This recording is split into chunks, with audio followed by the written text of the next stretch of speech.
Following the Benghazi hearings on Capitol Hill, Speaker of the House John Boehner calls for the release of emails, which he says show the White House altered talking points, outlining what happened on September 11th of 2012. And I would call on the President to order the State Department to release this email so that the American people can see it. An ABC News investigation revealed 12 different versions of emails and how they were edited, with all references to Al-Qaeda taken out.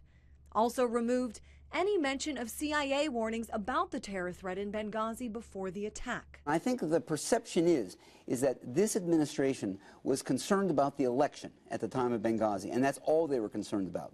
And you've got a country to run. Political analyst Dr. Richard Vatt says it could play out poorly for both President Obama and former Secretary of State Hillary Clinton. You cannot simply be concerned with covering your rear end when you've got a terrorist situation on your hands. This week's hearings brought forth testimony by 3 whistleblowers, and although some new information came out, a highly anticipated smoking gun never seemed to go off. We don't believe that new information was necessarily presented that hadn't been already either entered into the public record through congressional testimony or investigated by the ARB or otherwise looked at.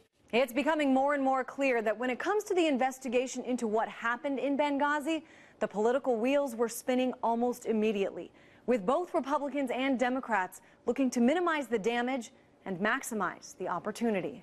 Undoubtedly, Republicans will resurrect this if Hillary Clinton runs. It doesn't matter. But will it have the potency that it does right now in the heat of the moment? I'm not sure. But with 5 separate congressional committees looking into this, and the current Secretary of State promising to continue the investigation, the State Department will leave no stone unturned. This is one issue that could be discussed for months and even years to come. I'm Christine Frizzell reporting.